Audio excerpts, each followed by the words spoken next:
Ali specifically is going to go over some strategies for a good warm-up to do just for any classroom activity, but also that really helps with emotional management, and that's belly breathing. The outdoors, typically outdoors, I'm going to get nerdy for a second. Outdoors typically has a CO2 concentration of about 450 parts per million. Indoor air really impacts students. And a typical school building is going to have anywhere from 1,000 to 2,000 parts per million of CO2 floating around in a classroom. And that affects students physically. We forget sometimes that we are living organisms as humans and we react to our environment. So if I'm in a classroom that's at 1,500 parts per million CO2, I am actually going to feel, it's going to affect me physically. I'm not going to be able to concentrate as well, and I'm going to feel more lethargic. So that's why when people say, you know, well, let's get some fresh air, and then you perk up, it's actually a biological, physical reaction that you're getting more oxygen into your bloodstream and it is perking you up.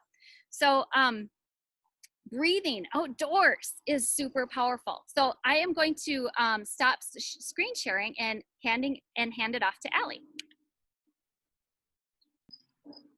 Right, thank you. Wonderful. Those resources are just amazing, Kelly. Thank you so much for sharing them out, by the way. I'm going to do a screen share myself now. And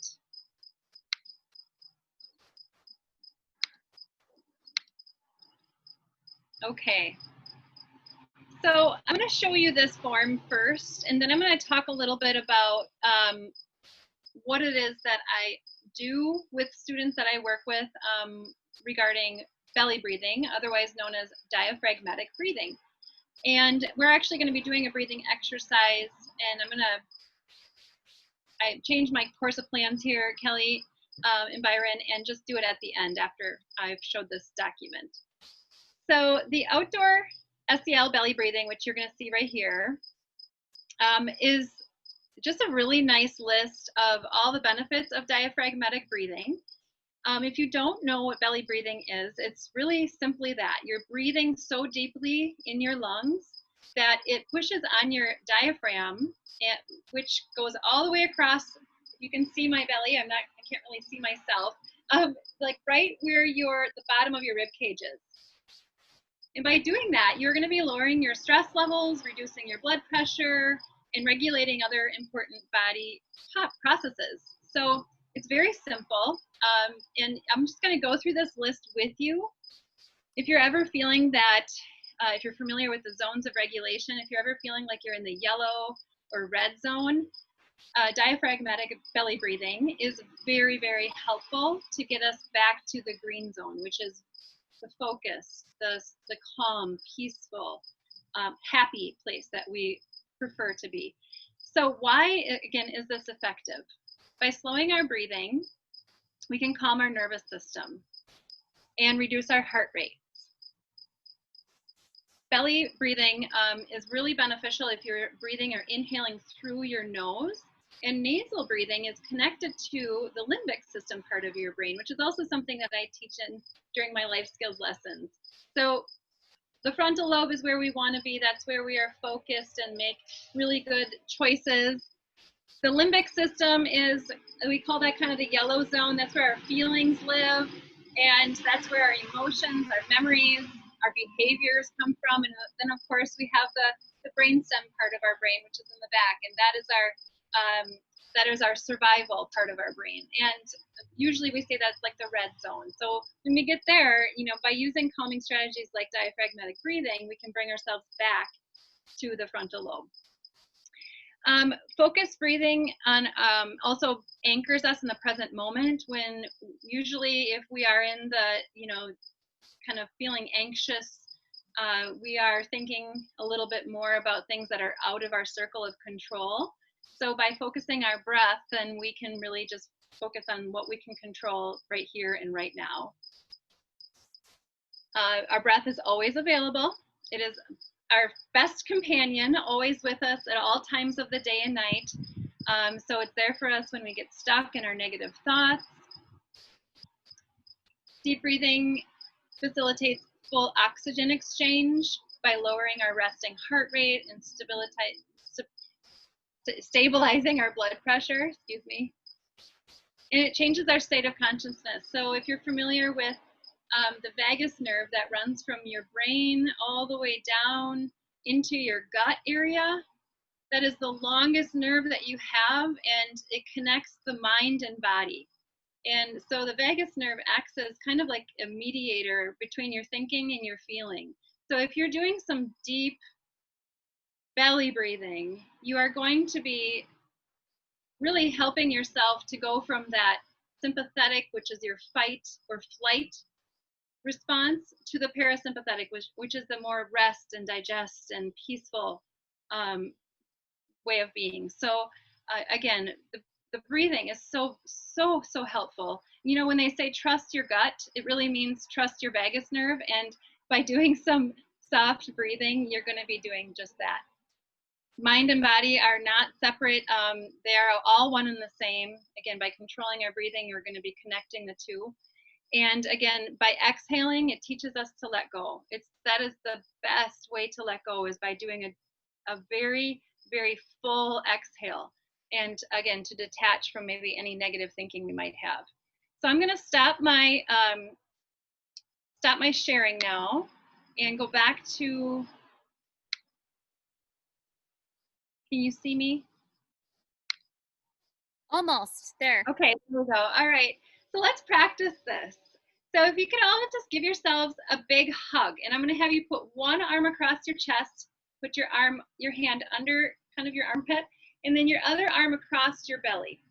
Okay? And I want you to give yourself a tight squeeze. Okay? And what I'm going to teach you is what's called 4-7-8 breathing. And if you're familiar with that, you could probably do this without much being taught right now. So what it is you're going to inhale through your nose for a 4 count. And what I want you to do is I want that arm that's on your belly to go out. So let's give it a try. Okay. And then you're going to hold it in for a 7 count. And I'm sorry, but I haven't been keeping track of how long that's been. So let's go ahead and exhale for an 8 count through our mouth. Belly should go in. Let's try that again. Inhale through our nose, 4 count. 1, 2, 3, 4. Hold for a 7 count. 1, 2, 3, 4, 5, 6, 7, and exhale for an 8 count. 1, 2, 3, 5, 6. Okay. Again, the arm that should be moving is the one that is on your stomach. That's how you get that deep, cleansing belly breath. Okay. Another one I'm going to show you very briefly is if you put your hand out. You might have heard of this 5-finger breathing. You're going to take your index finger on the other hand, and you're going to inhale through your nose as you climb up your finger. So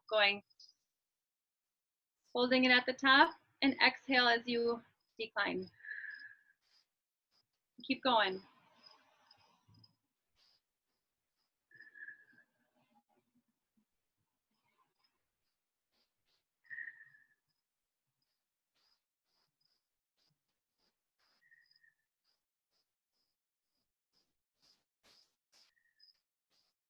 By the time you get to that pinky, you should be feeling more calm than you were in the beginning. I know I am. So what I do with my students, and again, I'm kindergarten through 4th grade, but really this could be for any age. Singing, for example, is one of the best ways to control our breathing. There's a song that I like to sing, and it goes like this. Sorry, you guys, my singing voice isn't great. Every little cell in my body is happy. Every little cell in my body is well. Inhale. As I'm singing, I'm exhaling. Every little cell in my body is happy. Every little cell in my body is well. Inhale. I'm so glad every little cell in my body is happy and well. Inhale. I'm so glad every little cell in my body is happy and well. So again, I do that with my littles, and it certainly is fun for them. Using stuffies by putting it on their belly while they're laying down is really fun for them to see it raise and lower as they're breathing, and they're inhaling and exhaling. Using a Hoverman sphere to see it, while they're inhaling and exhaling. Blowing bubbles, pinwheels are really fun for breathing.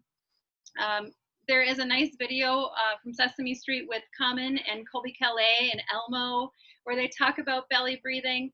So, and tons of apps, you guys. So if you're ever looking for just different ways of talking to kids or even adults about breathing, I know calm.com is very good. So those are just a few things that I do and a few more, but thank you very much for your time. And I'll give it back to you now, Kelly.